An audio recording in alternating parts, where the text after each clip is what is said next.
All right. Good afternoon. Good morning. This is Alan Burgos again from the hashtag Walk with Land channel. We will be continuing. We will be continuing the lecture rather, lecture for the attacks, concepts, and techniques. Okay. So this lecture is a part two of our discussion, no, from last time. This is the part two of the lecture. No? Okay. So we will begin with this lecture with the types of malware. All right. There you are. Types of malware. Okay. So here on this illustration or on this image, okay, this is a map, okay, of the code red, um, okay, code red worm that happened a few years ago. Okay. This one, um, it happened. Okay, look at the red dots, no? Red, it means to say that these places, okay, the servers there or the networks were infected. Okay, at the beginning, 600 three servers, I think, or 800 servers, I think. Okay, but after 19 hours of operations, look at the second map, no? It infected more than 19,000, no? Of servers already. Okay, so yun. All right. Okay, so um these are some of the malwares, okay, or the malicious softwares. Okay, one is the spyware. This one is spyware, often bundled with legitimate software. This malware is designed to track a user's activity. This malware is designed to track and spy on the user. No? So it means to say it is being designed to spy and track the user's activity.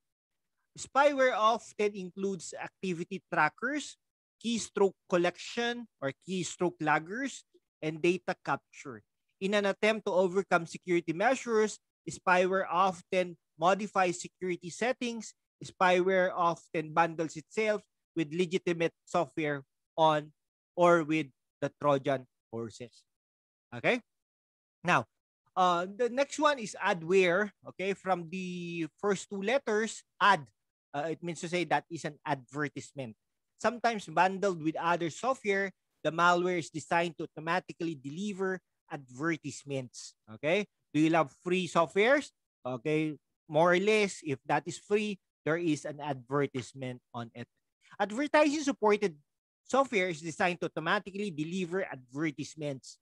Okay? So maybe you love advertisements. Ako, personally, I love advertisements because if you watch on my videos here on YouTube channel, hashtag Walk with Land, there are ads. And then if you watch those ads, I'm telling you, I love you guys because when you watch that, okay, this particular channel will be earning and I could be able to help other people also. Okay? So adware is often installed with some versions of software. Some adware is designed to only deliver advertisements, but it is also common for adware to come with spyware. Again, so it's a combination, it's a blended, it's a combination of everything. Look at this. No? There is an adware and at the same time, there is also a spyware. Okay? The next one is bot. Bot. Ibig sabihin yan, it means to say that there is a robot on it. Malware designed to automatically perform action, usually online. From the word robot.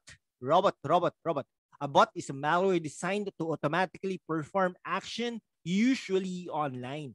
While most bots are harmless, because in the past, I'm using also a robot or a bot, okay, chatbot, and nightbot, no? Okay, one increasing some of the malicious bots are botnets. No? Several computers use infected with bots which are programmed to quietly wait for commands provided by the attacker. The next one is ransomware. No? This one, or ransomware, malware designed to hold the computer system or the data it contains captive until a payment is made. So that is ransomware. This malware is designed to hold the computer system or the data it contains captive until a payment is made. Ransomware usually works by encrypting data in the computer with a key unknown to the user. Some other versions of ransomware can take advantage of specific system vulnerabilities to lock down the system. Ransomware is spread by a downloaded file or some software vulnerability. So meaning to say, if you will be infected on it, do not pay on it because 100% sure that they will not return your data. All right? The next one is scareware, from the word scare, no? Natakot, no? In Filipino, natakot, that is natakot. So this is a type of malware. Okay? This is designed to persuade the user to take a specific action based on fear. This is a type of malware designed to persuade the user to take a specific action based on fear. Scareware forges pop-up windows that resemble operating system dialog windows. Okay, these windows convey forged messages stating the system is at risk, but in reality, it is not. It's at risk or needs the execution of a specific program to return to normal operation.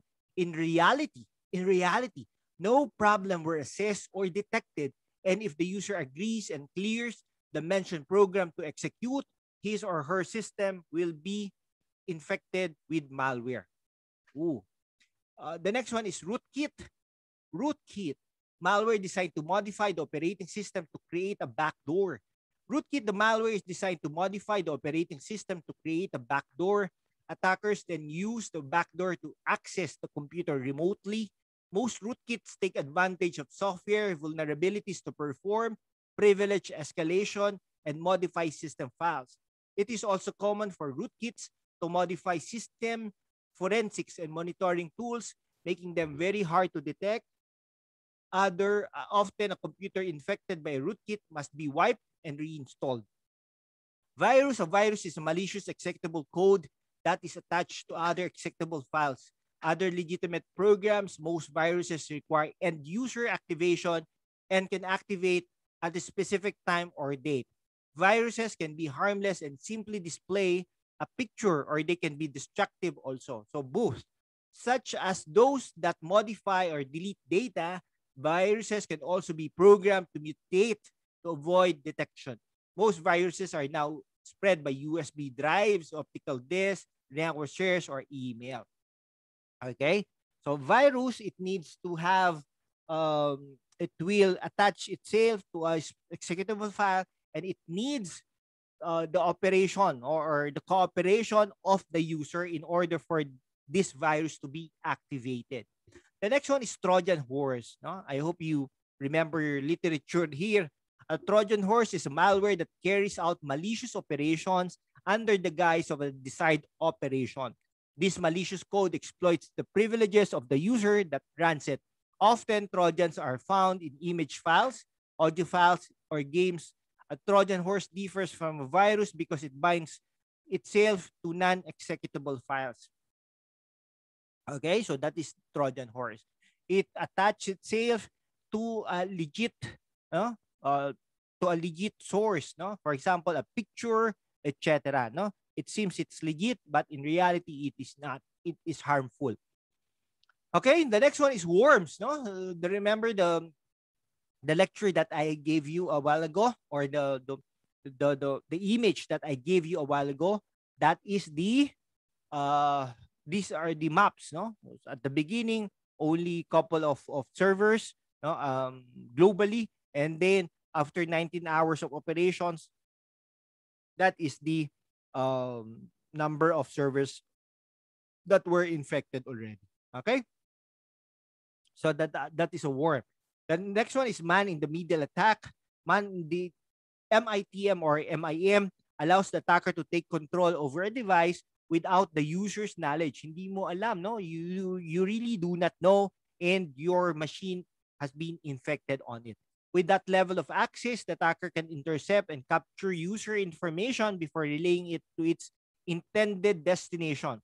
MITM attacks are widely used to steal financial information. Many malware and techniques exist to provide attackers with MITM capabilities. Okay? Man-in-the-middle attacks. Man-in-the-mobile attacks. A variation of man-in-the-middle attack, MITMO, is a type of attack used to take control over a mobile device. So this time around, there is a mobile device. No, Mitmo is not here actually. No, example of this, the attack that happened in the past. This is the Zeos, etc. Okay, let's proceed with the symptoms of malware. Okay, so symptoms of malware, right? So some of the symptoms that we have for the malware or the malicious software is there is an increase in CPU usage. There is a decrease in computer speed. Computer freezes or crashes often. There is a decrease in web browsing speed. There are unexplainable problems with network connections. Files are modified. Files are deleted. There is a presence of unknown files, programs, or desktop icons. There are unknown processes running. Programs are turning off or reconfiguring themselves. Email is being sent without the user's knowledge or consent. Okay? So these are the symptoms of malware. So it means to say, if you have, if you experience all these things, most likely that is a malicious software. Okay? So if you encounter this, you need to take action on it. No? Have antivirus. Maybe you can check the processes. You can check those applications that are being installed, etc. Okay? The next one is social engineering. So social engineering, this is an access attack that attempts to manipulate individuals into performing actions or divulging confidential information. They want to get those important information from you. So they would think innovatively and creatively rather to get those information. Social engineers often rely on people's willingness to be helpful, but also prey on people's weaknesses. Meaning, what I mean to say, weaknesses. These are the vulnerabilities. For example, an attacker could call an authorized employee with an urgent problem that requires immediate network access. We have a problem on the network. I want your username and password on your email. Okay, the attacker could appeal to the employee's vanity, uh, weaknesses, no? Invoke authority using name-dropping techniques, no? The president would be mad if you would not give me your username and password, something like that, or appeal to the employee's greed, or I would give you $100, something like that. You just need to give me this one, no? Okay, greed, no? For example, I will pay you of this amount. Please give me this one. Okay, so there are some types of social engineering attacks, no? So one is pretexting. This is when an attacker calls an individual and lies to them in an attempt to gain access to the privileged data. I'm the president. Give me your username and password. An example involves an attacker who pretends to need personal or financial data in order to confirm the identity of the recipient, something like that. But in reality, it's not allowed. That is not applicable. The next one is tailgating. This is when an attacker quickly follows an authorized person into a secured location. So meaning to say, when one person will go inside of the vicinity, the attacker would just follow right away. Okay, something for something, kid pro quo. One example of that also of the tailgating, no? When you try to use your email addresses or email address or email, okay, try to access the email outside of your home, diba? Minsan sasabihin, okay, that's okay na. Yeah, it's okay when you go out, when you are done, no?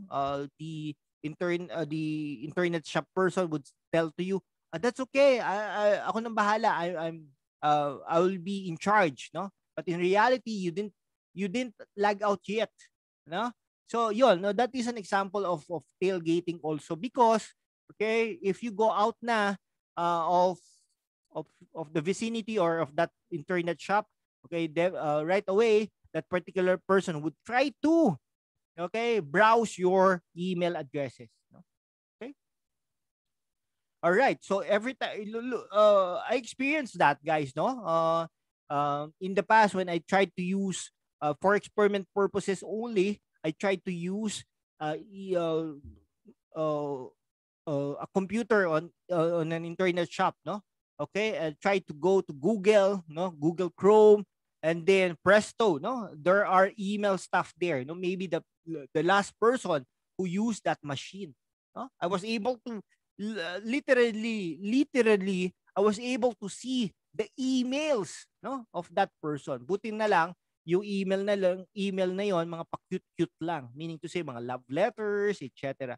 But what if those emails containing those email contains, no, the bank transaction that you have?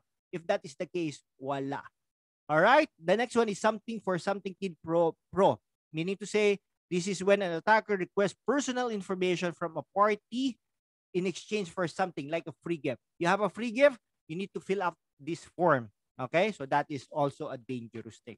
Okay, the next one is Wi-Fi or the wireless fidelity password cracking. No, Wi-Fi password cracking, in definition, this is the process of discovering the password used to protect a wireless network. There are some techniques used in password cracking. No? Social engineering. Now, the attacker manipulates a person who knows the password into providing it, as what we discussed a while ago. No? So, for example, I need your password. All right. Brute force attacks, the attacker tries several possible passwords in an attempt to guess the password. If the password is a 4-digit number, the attacker would have tried every 1,000 combinations or 10,000 combinations. Okay. Or that particular person would use uh, a password brute force tools like Opcrack, Loptrack, Hydra, Medusa, Rainbow Crack, something like that. No? The next one that we can use for the Wi-Fi password cracking is network sniffing. By listening and capturing packets sent on the network, an attacker may be able to discover the password if the password is being sent unencrypted. When we say unencrypted plain text, this could be read by someone else. If the password is encrypted, the attacker may still be able to reveal it by using a password cracking tool. Okay? The next one is phishing, no? Phishing. Okay? Hindi ito yung nangingisda or something. All right? Okay. Phishing. Phishing is when a malicious party sends a fraudulent email disguised as being from a legitimate trusted sources, as if it is real. Okay, but when you try to discover it or try to dig down deeper, you can be able to see the difference. So that's why I suggest, no, ladies and gentlemen, that you need to what? You need to be vigilant and to have a common sense. Okay, so the message intent is to trick the recipient into installing malware on their device. When you install these particular applications with malware, okay, maybe you could be able to share your personal or financial information. No? One example is of phishing is an email forged to look like it was sent by a retail store asking the user to click a link to claim a prize. But the problem is you did not join. You did not visit that particular site. How can you be able to win without you joining it? Diba? You need to be logical on it. Please. No, we need to be logical on it. The link may go to a fake site asking for personal information. If that is the case, you will be filling your information out. Ooh, that would be a big problem, no? Or maybe that could be the start of installing an application or a virus on that particular application. Spear phishing is a highly targeted phishing attack. Okay? While phishing and spear phishing both use emails to reach the victims, spear phishing emails are customized to a specific person, customized that is intended for that particular person only. The attacker researches the target interest before sending the email. For example, attacker learns the target is interested in cars, no? So definitely that the application or the emails would be sent using information with cars, something like that, and has been looking to buy a specific model of a car. The attacker joins the same car discussion forum which target is a member, forges a car sale offering and sends email to the target.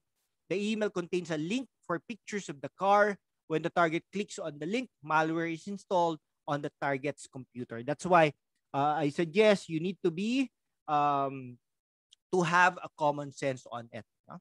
Okay? So, all right. Uh, okay. So this will end my lecture for part 2. There will be part 3 definitely. Okay? Thank you very much again. Okay, let me stop sharing on it. Okay, for a while. Okay, that's it for today. Thank you very much and have a great day. Stay safe. Again, this is Alan Burgos from the hashtag Walk with Land channel. If you didn't subscribe yet, please do subscribe. Share it to your friends. Okay? Hit the notification bell so that every time we have a lecture, you are updated, friends and colleagues. Thank you very much and have a great day. Bye-bye.